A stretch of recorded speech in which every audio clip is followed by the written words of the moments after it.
coming up on nearly 10 years since Lost first aired on ABC, and we're here to talk about that show that we all love, and it'll be a lot of fun. So my name is Jay, and the person to the left of me, his name is Jack. And we have a couple special guests with us today. They flew all the way from Hawaii, and it is Ryan and Jen Ozawa with the transmission. Come on up, guys.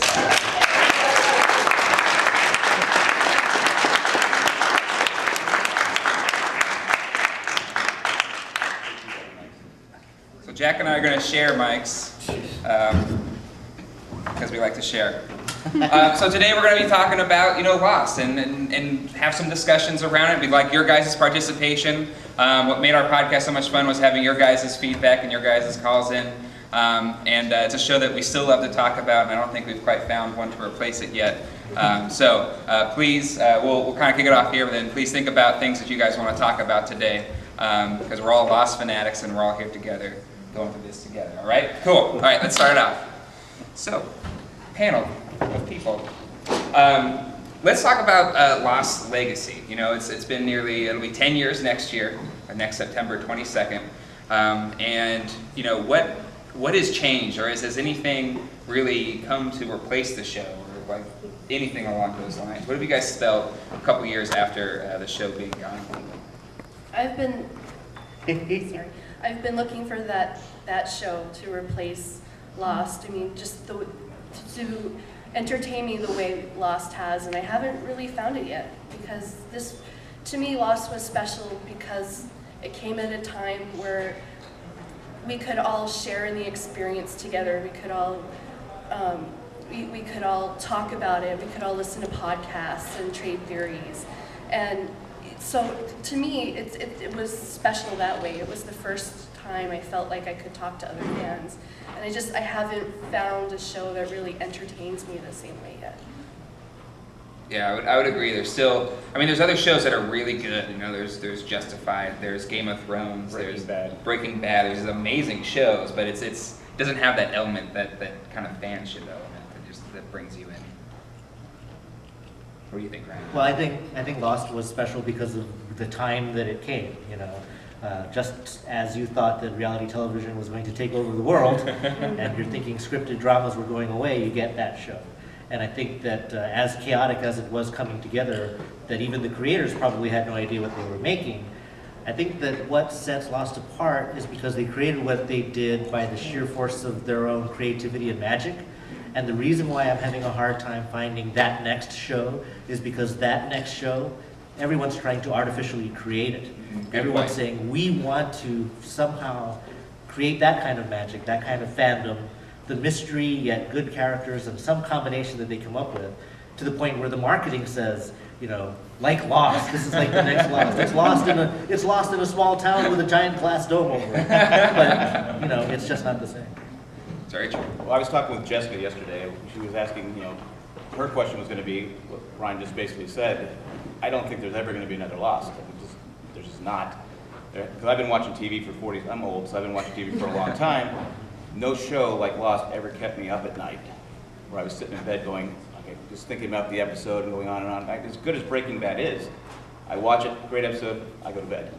But Lost, I would actually get up and have to get on the computer and find out what other people were talking about. So it's just not going to happen. There's not going to be another show like Yeah, Lost. it's lightning in a bottle. Yeah. Mm-hmm. Yeah, I'm not going to say that there can't ever be another show like Lost. He's done. But there's I think X-Files is a good example of a show that was very much, I think, had that same lightning in a bottle, so to speak. But it was in a different era like pre-internet. Yes. But I know my wife is a big X-Files fan, but she had all the conversation books, and she taped it on the VCR. So I think it had its own unique kind of culture around it. So I think whatever show comes after Lost that has maybe that same type of passionate fan base, I think whatever technology or whatever internet thing that's cool at that point will make it unique in its own way. Because when Lost first came out, we were all excited. It was message boards, which people don't use, I don't think, quite as much as they did when we first started. MySpace was a big deal at the time, and Twitter was in its infancy. So it's almost, even now in 2004 to coming to today, I think it would be a different type of experience if it was today. Well, when they were filming Lost, being a crazy fan stalking them around the island was a little unusual. But now it's a thing. It's a big thing. And Hawaii Five-0, not quite as intellectually stimulating as Lost, but now there's entire networks of people that chase that show around to the point where they need crowd control at all of their sets. Really? And it's Hawaii Five-0. Yeah, I mean, like, it's in the character. But for Lost, you could still be a little sneaky. Let's put it that way. So do you think, in terms of, do you think you broke ground in the sense of people stalking TV shows? Well, it happens You're the everywhere. first person I knew that did it to that level. Well, people who live in Los Angeles do it all the time. That's right? true, that's People true. who can see Grimm being filmed up in To Portland. the and first stuff. Hawaii star. But it would, being in Hawaii definitely helped. Yeah. Very cool. Well, didn't they have your photo up on the? There was a dossier. Yeah, they had Don't both let of my this guy cars. anywhere near the set. They had all my license plates. Wait, they actually had your license plates to your car? Yeah, Really? yeah. Well, they're also geeky license plates, so Or just like Hawaii Geek or it was something? blog. Oh, blog? Nice. And we bought a car last year, and that one, the tag for that one is web. Nice. I don't know if you would have like hashtag or something. Oh, that probably wouldn't fit. No, it doesn't fit. Oh, yeah. Very cool. How about anybody out there? Anything that, in terms of Lost Legacy, that you guys want to talk about right up here? Yeah. I actually just finished Lost like a month ago. Oh, really? My friends introduced me to it. I had no idea like really anything about it or like what it was. Uh-huh. And I think that's really important to Lost Legacy. Like they bring that up a lot, like sharing it with other people. Because now like that I've seen it and I love it, like I just want to find someone that hasn't seen it yet and be like, you have to open your eyes. Like you don't know what's out there. So I think that's really important, like just sharing it with other people because that'll like extend it longer. Mhm. Because it's like really fresh for me. Yeah. What was it? So you kind of like just shotgun it like a month or something like it, going straight through, or? Were you watching Heroes before? No. You can stay. I started it in about like August of last year, and we went through the first 4 seasons a little slowly, like up Yeah. until December. Then the last 2, I tried to slow it down because I was really scared to finish it. I didn't want it to end, but it was really good. We did like a Lost party, and Nice. yeah, so it was a good send-off. Did you? Now this is what I find interesting with people that watch it after it was on TV. How did you? Did you kind of go along? Did you go back and listen to old podcasts, or go back and read old theories and stuff like that, or was it pretty much you kind of They stayed wouldn't let within them? me. Oh, they wouldn't let you. Okay. Yeah, they were like, don't look anything up, don't go on Tumblr, don't do anything. That's a good strategy. Yeah, they didn't want to ruin it for me. Yeah. But they're both pretty reliable sources. So if I had questions, why did that happen? So what needs to happen is you're going to rewatch it. We need like accountability buddies that can like be there to help you guide you through the experience. Oh yeah, exactly. Yeah, I'd rewatch it a second time and then like look at all the companion stuff online. Now that I know everything about it. So Did you like the ending?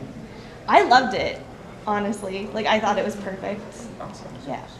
Yeah, I wonder how, in terms of people that watched it as it was going on, that loved the mystery aspect, because I think for us in podcasting, the part that made it a lot of fun for podcasting was all the little mysteries, all the little clues that we could just debate and talk about. Like I remember, what was it, in season 4, Miss Hawking was in a picture on a desk in that Desmond episode. Oh, right. And like we just, the internet blew up because we're like, oh my God, it's Miss Hawking is on our desk. Did you see it? Did you see it there? That means something. That was part of the fun and the excitement was seeing these little Easter eggs and clues. So I wonder, was that important to you when you're watching it like that? Yeah. It was. Okay. Yeah, I mean, even though it's already over, and it's already like, it's a lot of people have already seen the finale and know how it ended. It was still really mysterious for me, and you could still feel that. Like it didn't matter that it had already aired and everything. Like it was still really fresh. So I think that's a lot of the magic of Lost, though. Like it kind of transcends time. You can watch it years later and it's still going to have the same feeling that it had originally. So That's cool. I want to do a poll. How many people here have watched Lost after it aired? Wow. That's actually. I would ask them, like, again, or just... For the first time. We should say for the first time. Because watching it again is a different story. Okay. All right. Did anybody here discover it after it had aired? So, There we go. All right. What I like is that still happens, and that for your podcast and for our podcast, they actually look them up and they save them up, and then when they watch the episode, they listen to the podcast. And that I think is amazing, because I always wonder if when you, especially when we're in the Arrested Development era, where more and more you can mainline a show rather than waiting for those horrible weeks to pass, Yeah. hiatuses to pass, or really long commercial breaks to drive you bonkers. You know, how different is it when you can just mainline it? So I'm glad that it was still satisfying.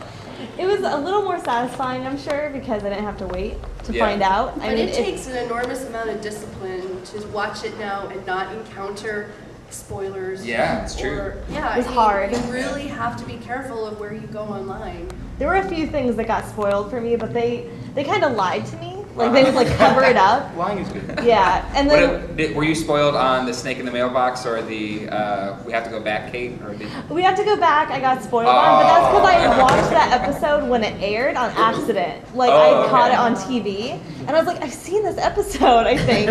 So I already knew that. And then I'd see like gift sets online, you know, and it's stuff that I hadn't seen yet. And it's Yeah. like, why does Jack have a son? When did that happen? You know, but what?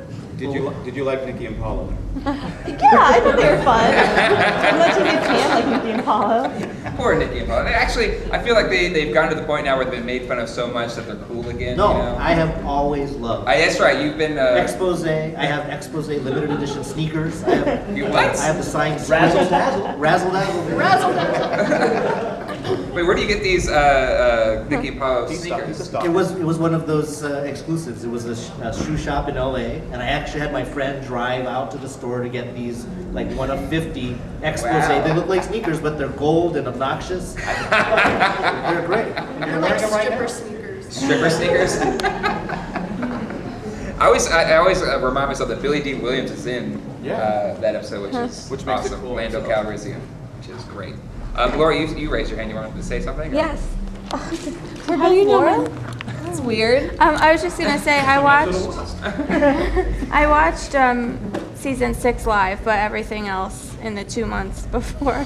Oh, wow. And I just thought it was all the mystery was kept, but you miss all the stuff that people were complaining about, like the breaks and everything like that. So I felt like I only got the good stuff, and then with Nikki and Paulo, I didn't know everyone hated them, and so I just thought they were annoying on my own, but then I thought that episode was kind of different for TV anyway, the way that it ended. I thought that was really cool, so they don't, that the stuff that bothered a lot of Lost fans didn't really bother me as much. Yeah, I wonder that if it's, if you're under the dome or if you're in a vacuum, do the things that annoyed all of us that watched it kind of as it went along didn't annoy us as much? What are your guys' thoughts on that? I mean, do you feel like if we weren't having weeks to debate this stuff or hate this stuff, would it have made the show more enjoyable or less enjoyable? I think less. Less enjoyable? I was one of the message board, just like he said, it's nighttime, I have to get up for work in 6 hours, but I've got to go online till 3 in the morning. And what did that mean? When Ben said this, what did that mean? And Alpert, what is who, So, I think for me, I'm sure that it was greatly enjoyable for you, but there was something about when it went along, hopping on message boards and seeing the Easter eggs. Did you see this on her desk? And did you see the numbers and the 4, 8, 15, 16, up in the corner of that shot? And so I don't know. For me, I think it would be less enjoyable if I just discovered it now. It'd still be great. Yeah. But I think it was way more enjoyable having those weeks to go on message boards and things. Yeah. Well, I think that was the problem with Nikki and Paula. Which like you said, Easter eggs and everyone, Lost was scene by scene, by frame by frame. It's like all of a sudden now they're there. Yeah. I think that's a problem. People, I still say they should have been on another part of the plane, another part of the island, and they just found it. I think Nikki and Paula were a good idea. They were just badly executed. Yeah, I'd agree. Badly executed, I think, is the right word to use there. I just remember we were all excited because he was like the Brazilian Tom Cruise. Yeah. That's what we kept saying. Back here. Is it possible to turn the sound up or wave your hands more? Wave the hands more. Our sound people are back there. I don't know if it's can get much louder. I don't know. Checking 1, 2. Hello. Hello. ABC. I don't even think this would work. Oh, hi. Okay, Even we'll talk louder. All right. We'll try and talk a little bit louder. Yeah, sure. Bumped it all the way up? All right. Cool. Any other Lost-related questions? Back Yes. here. Now you have to speak louder. Yeah, we can hear you. Okay. Two, I think, somewhat related questions. The first one, I'm curious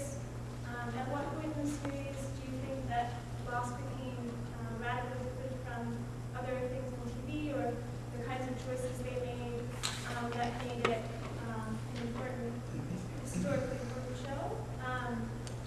And the second question has to do with the ending, and is there a sense in which the fans' conflicted feelings about the ending will compromise, how it's looked on? I mean, I love the movie, so I'm going to go in that camp, but I know a lot of people who are really unhappy with it to the point where they sort of bring announced their interest in the whole series, which I think is a bit dramatic. Yeah. Well, we'll take the first part of the question. What was it again? I'm back to At what point was it? Oh, different. God, I think from day one, the Yep. pilot, the first like Yeah. 10 minutes, it was a blockbuster movie in the first 10 minutes. I remember when we watched that pilot, I was just like, this is amazing. This is like the most amazing thing I've ever seen on a TV show. I mean, it has to be the same for you guys too. Well, it was the pilot that got me interested, but the thing that made me sold for the point where I decided I was in it the whole way was the travel agency scene Yes. in Walkabout. That's Absolutely. what sold me completely. I would agree. I think what made it seem different was the pilot, but the thing that sold me as well is when I saw him in the wheelchair and come out. I was like, oh my god, that's insane. His name was Locke. And his name was Locke. Yes. But the Locke reveal that he was in the wheelchair, and I think that's when I became such a Locke fan and apologist over the years, because Jack always criticized Locke, and No, time out. What? I spoke the truth. But hold on, we have a lot of people here that are Lost fans. Who here is a Locke fan and think he's awesome, one of the best characters? All right, who thinks he's one of the worst characters? Wow. Well, I'm not on the worst character side. He's a great character, but if you watch the flashbacks, that's what I kept arguing with you on the podcast. They were honest with how they portrayed him. You didn't like how they portrayed him but his flashbacks, he was never more than just a guy. Oh, and I saw the gentleman in the Superman T-shirt raise his hand as a Locke hater. Can we get your side Well, I'm not going to argue with Superman. on the story? I like Jack. Jack is always my favorite character. Sawyer. So Not you, handsome Jack. it was more that you liked Jack and didn't like Locke. Yeah, it was pretty early on when they moved from the beach up to the cave, and they were kind of huddling around, and Locke said he was going to do something. I can't remember what it was, and Jack said, "You didn't run that by me."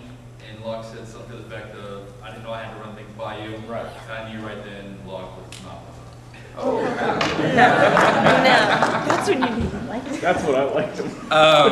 Right here. I think the best thing Locke ever did on the show was die.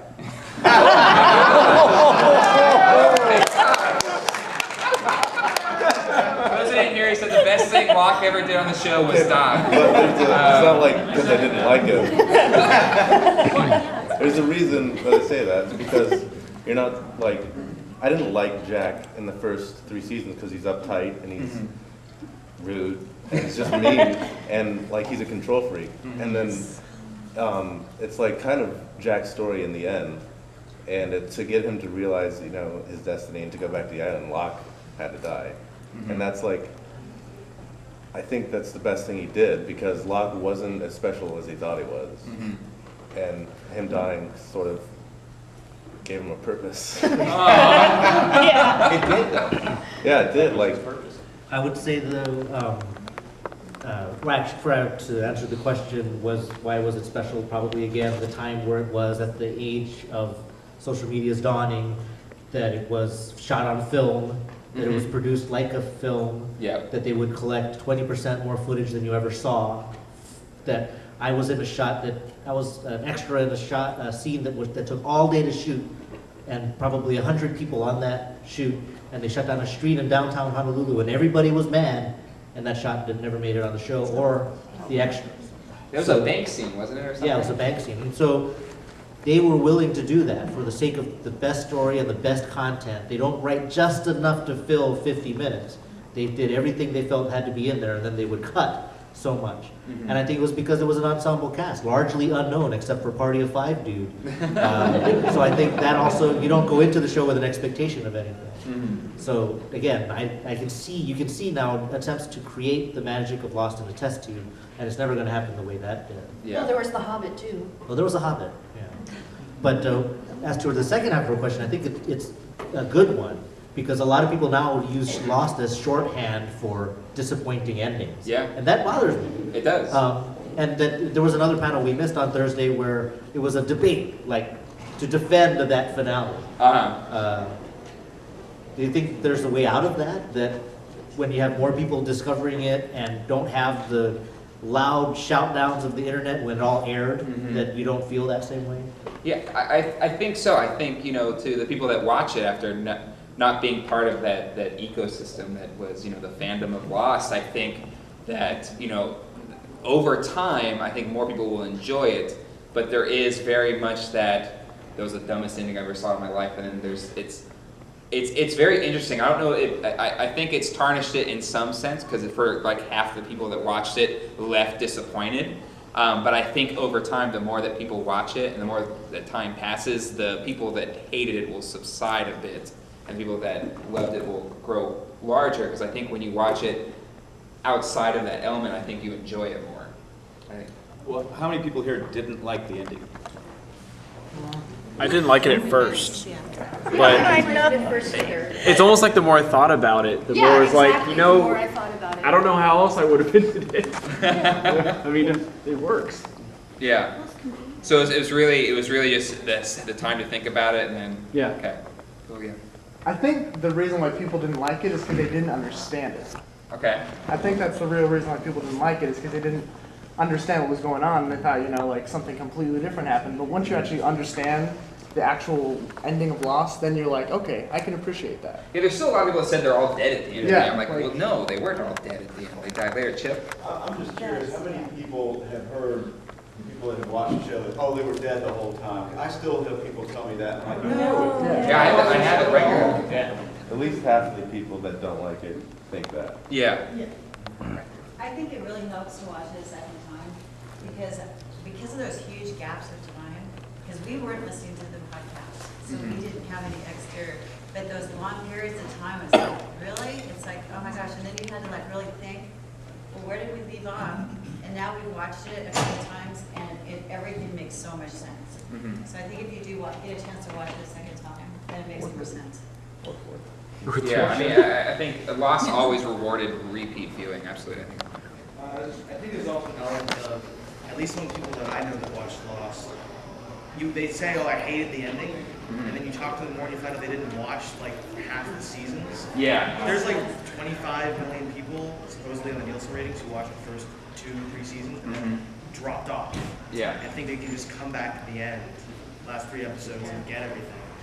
Yeah, that is a very good I never even thought of it that way before. You're absolutely right. I think you're going to have those people that didn't even really watch it, and those are probably the more vocal saying, oh, I didn't like the ending. I didn't. Well, I know some didn't like it because they didn't answer a lot of questions. Yes. Like Dharma got dropped off. That- And, Dharma was supposed to be so important, and then it just faded away. But I think a lot of people didn't like it because it didn't end the way they, like they had, we all had our theories. And it didn't end the way some people didn't want to.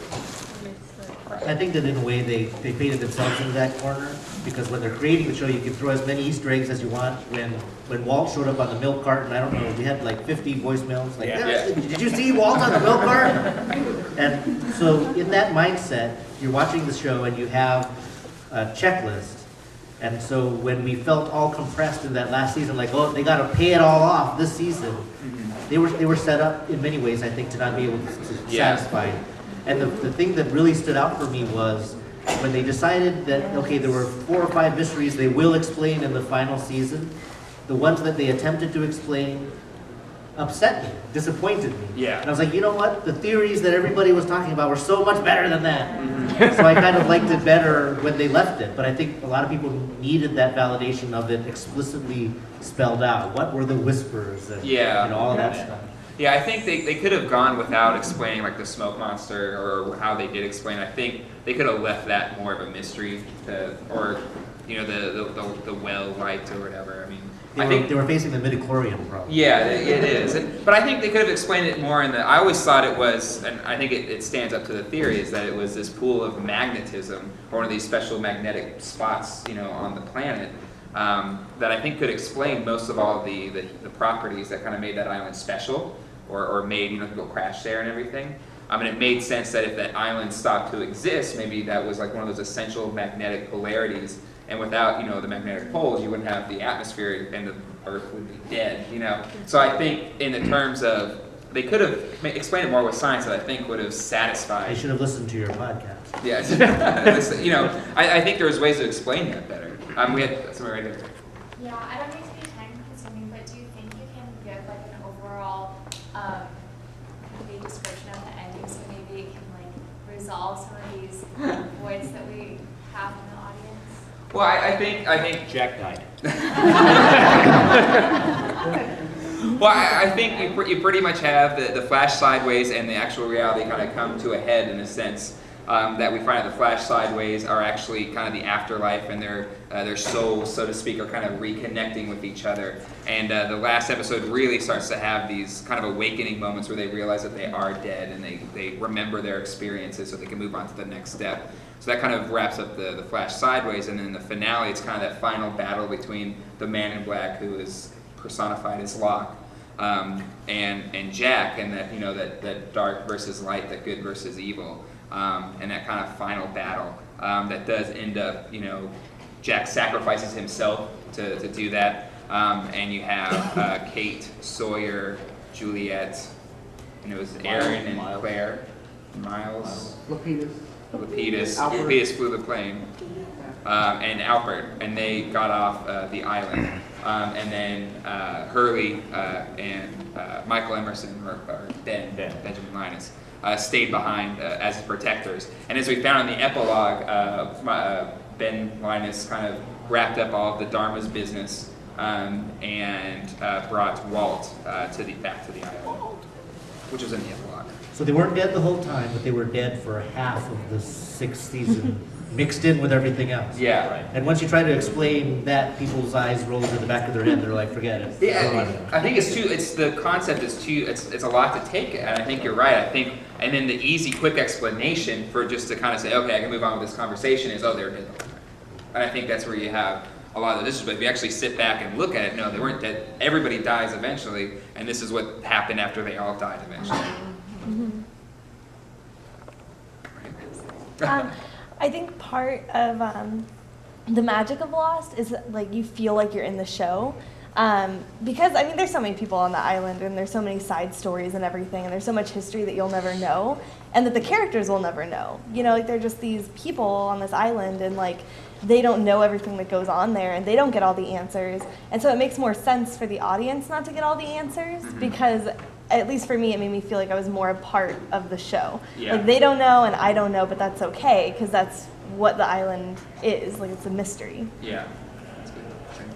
I think a lot of the unanswered questions that some people have, like, were annoyed that didn't get answered in the final season, can be answered with, like, if you think about it a little bit, and especially if you rewatch the series as many times as I have, because I don't have a life.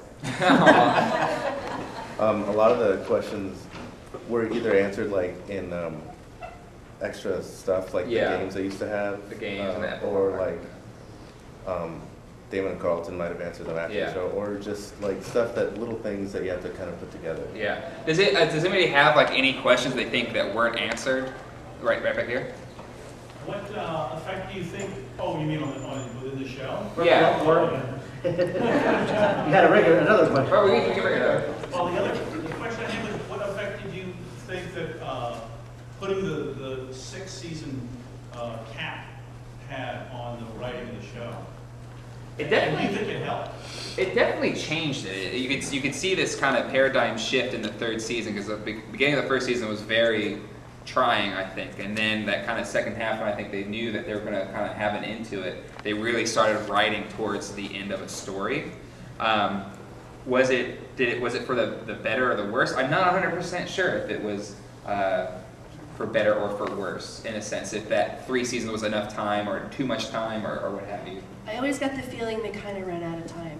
Like, they thought it was a good idea, and then they realized the enormity of what they were doing, and it just kind of, they kind of ran out of time to tell everything they wanted to say. Well, they also had to strike such shortened seasons. Right, right. Well, it's funny too, because I like to think a lot about the mechanics of the show. The writer's strike, the fact that they finally got an end date. I mean, we can all remember episodes where we think that they're treading water and things like that, and you're like, they're just, why aren't they paying off more quickly? And I know that sometimes I would watch other shows during Lost and say, well, see, this is the way to do it because it's moving fast and it's paying off quickly. And of course, those shows burn out in a season. Yeah. So Heroes is a good example of that. Heroes was a great show for the first half of the season or so. It was good up until the finale. Okay. Worst, the first season finale of Heroes is the worst I've ever seen in my life. But even the writers talk about the cage scenes, the cage episodes, the first 6 pod, the start of season 3, as they felt they were metaphorically trapped because they didn't know how to move things forward. Yeah. But now rewatching, those very slow, very pensive, dark, in a cage scenes are I actually like them a lot more now than I was frustrated at them at the time. Yeah, absolutely. I think in some ways it helped that they made the decision as early as they did to put a cap on it. Because I know I've been very disappointed this year with the ending of 666 Park Avenue because it's like they didn't even get to finish half the season before they were told they're done. Mm-hmm. So, okay, we're going to do 4 more shows, and that really felt rushed and unsatisfactory to me. And I think by having that decision made as far back as it did, gave them a chance to really build the story to them. Then it could happen closer to the end. Yeah, I will say it did feel like even though they had the cap, like some were kind of filler, but then at the same time it felt like at times that they didn't have enough time to get things done. It's very interesting. I'm sure because Lost with the writers, it was probably a very organic experience. It wasn't like J.K. Rowling. She had everything kind of set out and planned out. There was still a very organic sense to the writing that I think made having it capped at 6 seasons was unique in that they didn't have everything written out for every episode of every season, which I think makes it pretty interesting. Right, Becky?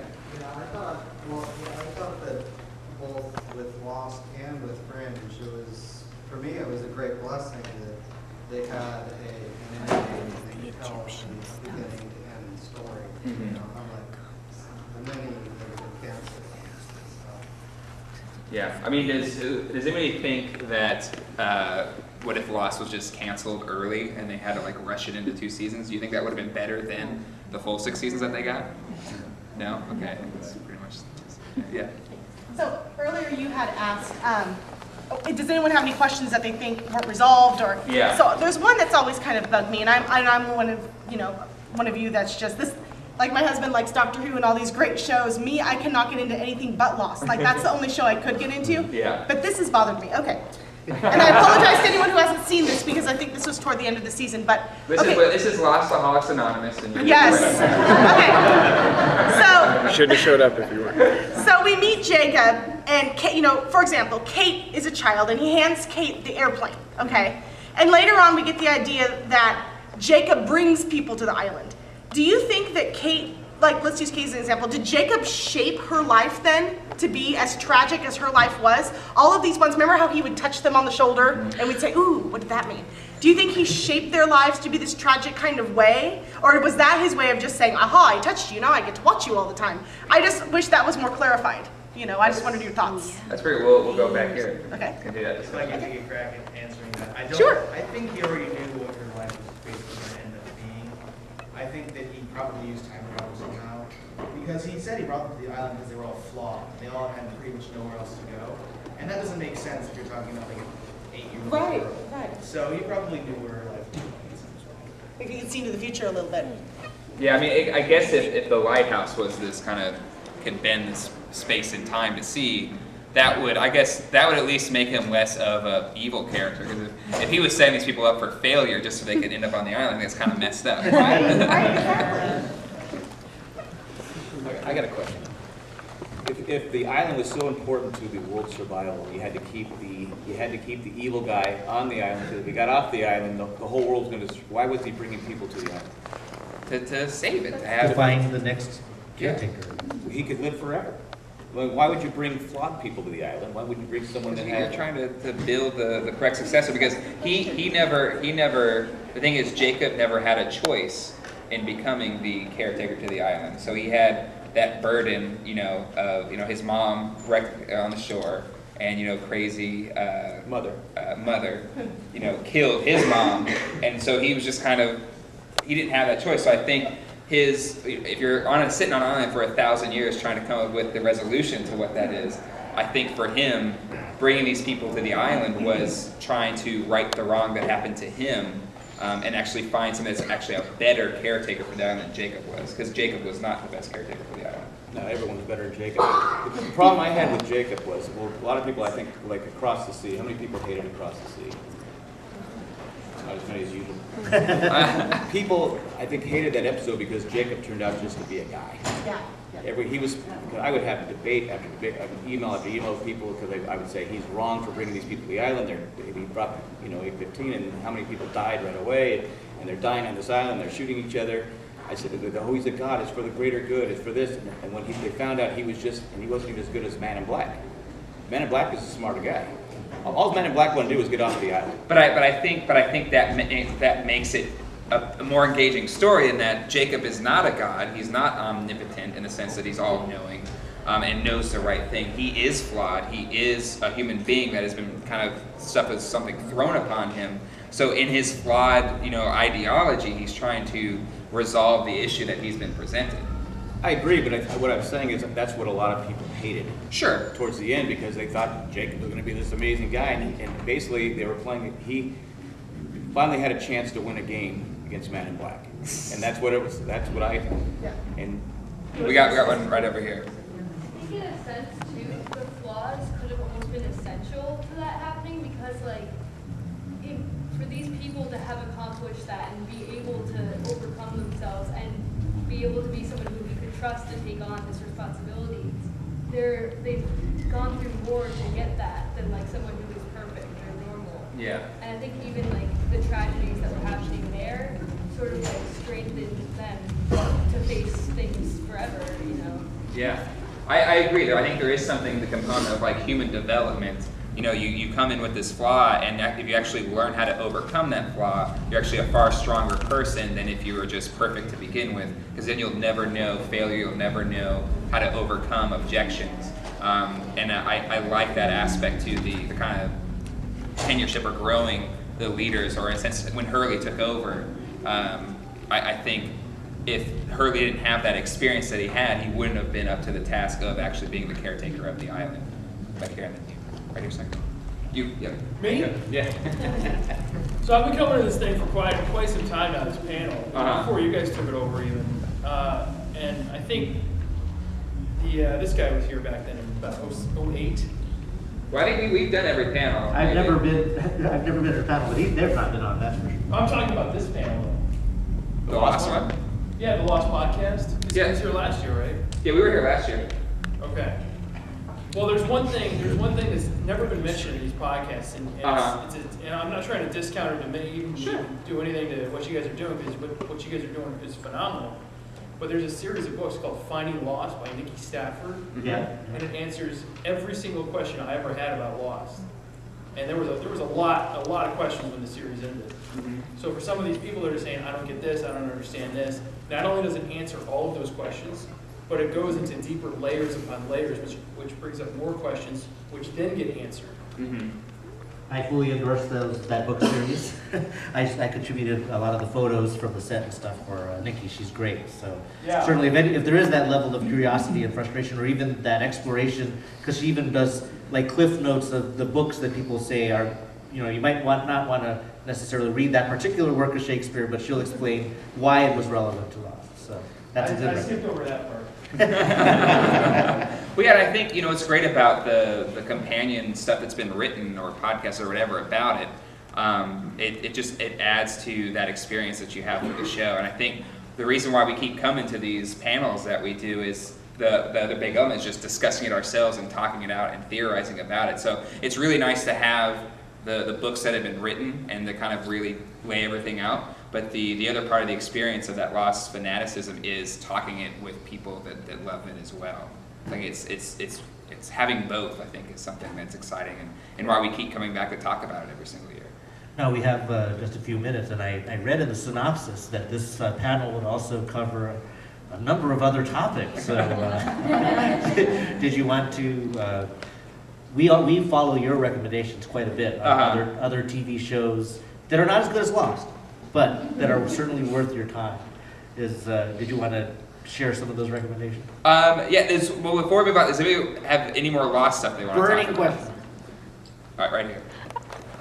Me? Yes, you, yes. Okay. I just wanted to know if you, I love Lost, and when it ended. Do you watch any of the Easter egg, I don't know what they're called, if they're on Once Upon a Time now, like Lost references that are coming out now?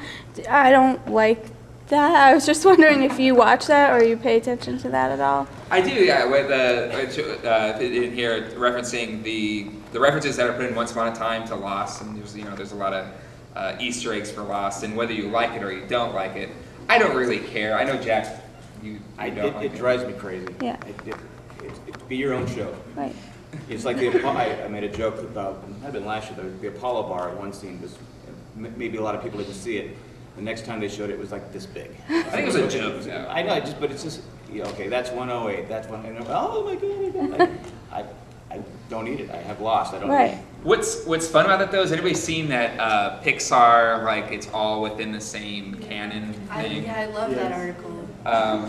So I think what's fun about just throwing these other Easter eggs into the show is like, it could exist within the same universe or something like even that. the dwarfs, at first there's, spoiler, there's 8, one of the numbers, and then there's 7. I mean, maybe I'm looking too traumatized. Maybe I'm looking too deep into it. Lost series. Well, I will say that they know how passionate we are, so they drop these little Lost pellets, and because they figure we're going to chase them down. So if it's an Apollo bar or the number 42 on a door, they know that that's going to guarantee at least probably 100 or 200 tweets. So why not do it? But there is the part of me that kind of like Jack resents.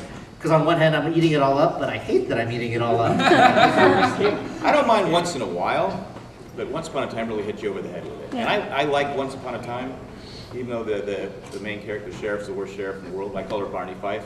Which, it's a good show, but I don't need to be every week. Okay, got it. Ryan references this like it's, you're eating this candy bar, this Twinkie that you shouldn't be eating, so you kind of cry eating it like I'm so unhappy, but it tastes so good. They're back. Cool. But if we're moving on to other TV shows, is there any shows out there that you think are maybe not equal successors, but shows that are just as good and engaging to watch on TV? Battlestar Galactica. Yes. Yes. I mean, I watched that. I told me to watch that.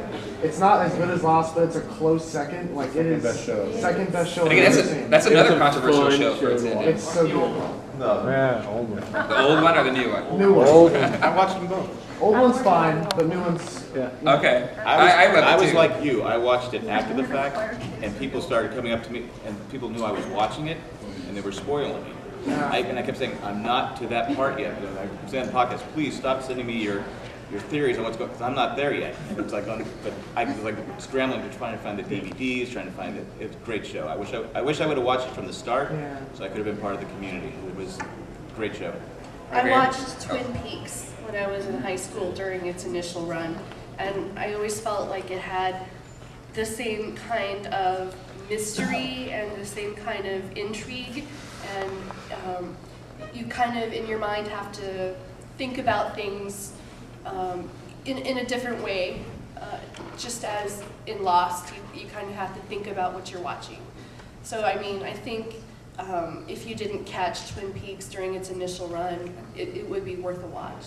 But Twin Peaks, Battlestar, which I also think is a fantastic complementary series, but I think Jack is right. It also got a lot of grief for an ending that suddenly became very metaphysical, right? And you're like, wait a minute, what is all of this you're talking about? I think that if you were a writer and you had blood, sweat, and tears to create a show, it's hard for you not to end your creation without suddenly tying it into the biggest questions of the universe. So I just thought, whether it was Lost or Battlestar Galactica, a lot of people kind of react negatively to that, but I thought it was a good ending too. Well, and I think you bring up a good point, is the writers themselves, how can they not feel that way when they're writing it? Is there a way to write an ending without it having that trying to answer all the big questions of the universe? I think that's a really good point that you bring up. We have a question right here. Yesterday we were in watching the show, The 100, and they showed the first episode, and it looked really, actually, a close contender to Lost, and it was really funny because at the end they said, yeah, this is like Battlestar Galactica meets Lost, because it's about after the world ends and there's this spaceship and they send the first 100 kids down to Earth to read. Yeah, it does have like a Lost / Battlestar / Hunger Games / Avatar. It's like the recipe coming together. Yeah. Is that the one? See, that one was good. And Desmond. And Henry Ian Cusack. Who I love Henry Ian Cusack, but he does kind of come in and out of his accent. He mentioned that at the panel. Did he? He wasn't doing very good. The problem, I go back to BSG, because Jay's the one that, well, a lot of people are telling me to watch it. I won't spoil anyone. The original, I was a fan of the original. In fact, I still watch it now. They're all dead in the end. Yeah. But what I had the problem with, if you've never seen the original, like I said, a lot of it's different. They did a great job of, it's better. The BSG is better than the original. But they did a lot of things different, and it took me a while to get used to what they did without spoiling anyone. I know I'm not making sense, but in the end, I just love that show. But at first I didn't like it.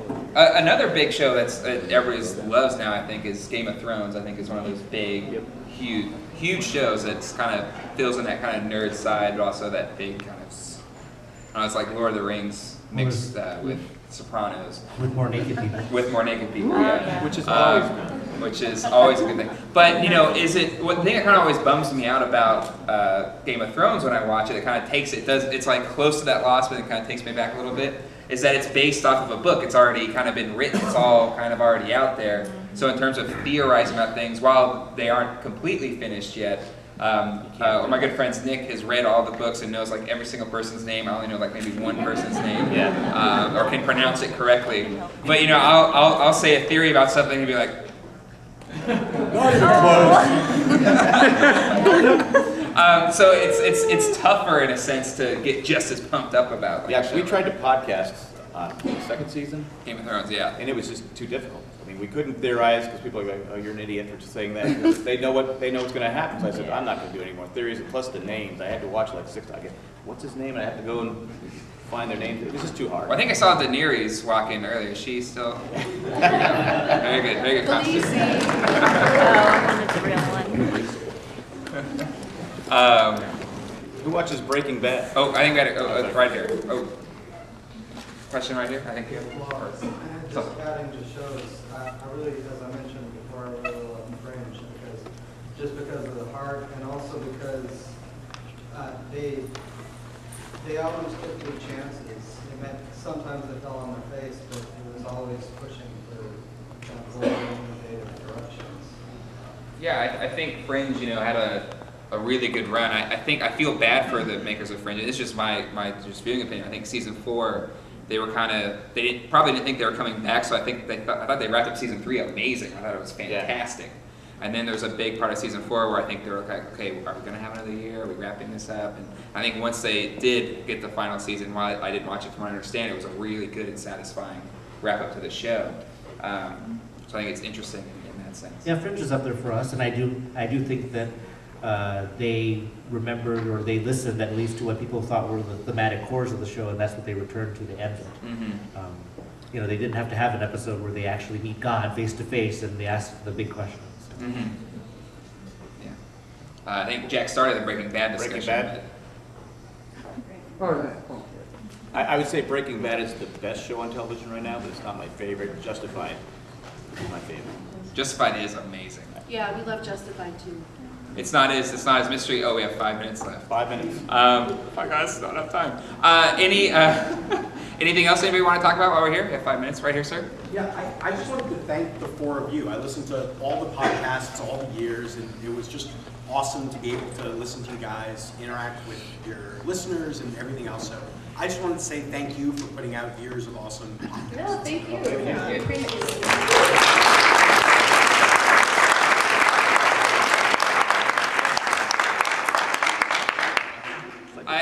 And I will say, we wouldn't, I know for me, I don't know if I'm speaking for you guys, but we wouldn't be able to do the podcast and have so much of a passion for it and drive with it if it wasn't for, you guys being a part of it, sending in your calls, your emails, talking about it. It was one of the most amazing experiences I think I'll ever have.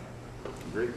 Absolutely. I mean, Jen was a geek widow before the Lost podcast thing, where I would disappear into the den and she'd be left to read a book on the couch. Well, not only that, I was a shy geek widow who I wasn't really comfortable with the idea of people hearing me speak. I hate the sound of my own voice, so it gave me a lot of confidence, and it gave me something I didn't have before. So it was a learning experience for me, and I'm really glad that I was able to do it. And it certainly brought us much closer together, very intensely. And the episodes where we disagreed were probably some of the best arguments ever. So it was good, and it meant a lot that people listened. And I was just talking to Jay outside. There are people that are still picking up the box set or turning on Netflix for the first time and going back and listening to our shows. I think we sometimes get email for you by accident, but that's okay. So just that this can continue that this community can persist, that this room can still be filled, and we're coming up on the 10-year reunion. Come to Hawaii next year, by the way, is a great thing. Who's going? Are you trying to go to Hawaii for the 10-year? Yes, good. Free tickets? September 22nd. Yeah, September 22nd. There's. It's Lost. Lost 2014 on Twitter. They're trying to pull it together, let's put it that way. They've been planning for a while. But I would say that whether or not there's an event, it's a good excuse to take a Hawaii vacation. Not that I work for the HVCD or anything, but come on out. I think that they're definitely trying to put some events. Actually, Henry Ian Cusick, although he's in the 100, he's also working on a independent film that they're going to put on Kickstarter in a little while. So back that, and that'll be in Hawaii too. So. Oh, really? Yeah. That's cool. Michael in the back has something else to say. So what are you guys doing now? What are we doing now? For us, we're still podcasting. While we don't have like a singular show that we kind of call our baby, we have several different podcasts that we do. We still do the Ramblecast. I don't know if anybody listens to our off-season show. That's still on our Lost feed. And we have paid-for shows that we do for $2.99 a month. We do a Jay and Jack TV show where we kind of recap all of the week's TV shows and discuss the TV shows. I don't know if anybody ever listened to our kind of Rated R podcast, The Married Man Show. Married Man. Is on there as well. And Jack is kind of a podcast addict. He has like 18 other ones besides those with other co-hosts. My wife and I do Downton Abbey. Wow. She's addicted to Downton Abbey. And you can find all of that at jayandjacktv.com if you want to see what we're doing. How about you guys? Well, we started pop spotting after Lost, and we were doing it daily, and that was crazy. We took a break last year. We missed Comic-Con last year, but we're going to fire that back up again, and we talk about everything we talked about here. Any TV show we like, movies. Jen gets to talk about Yeah, I books. talk about books. So we'll bring that back. It's good somebody in our group reads books. Awesome. Too much work. Well, cool. Is there anything else we want to talk about before we kind of get the boot? Right up here? What do you think some things don't work, like Last Resort and other shows? Why do they fail to grab an audience? Last Resort should have been a mini-series or a made-for-TV movie because it was so flawed. The pilot was great, but it was so flawed the way they were doing it. Because like the captain and his second command were always together. Well, all they had to do was kill them, and the story's over. Actually, I stopped watching it. I just got to the point where it was, like I said, I enjoyed the pilot, but it was so flawed with the way they were trying to do it, it just wasn't going to work. So just a follow-up, then what do you think makes a phenomenon in television? It's part like the timing. It's part the like cultural environment of like when it's being presented to people, how original it is, how fresh it is, how engaging are the characters, are the actors that are playing the characters the right actors for that role. It's all the pieces kind of have to come together in this perfect like prism to kind of have that type of impact. So I think Jen said it, that capturing that lightning in a bottle, and that's what it's like.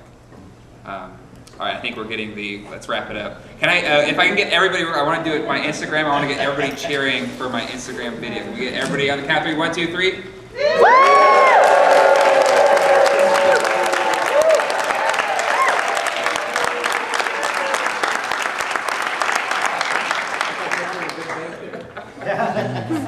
All right, guys, thank you so much for coming here. Again, we'll be outside if you guys want to talk a little bit more. Thank you, everybody. You guys have a great rest of the Comic-Con. Yeah.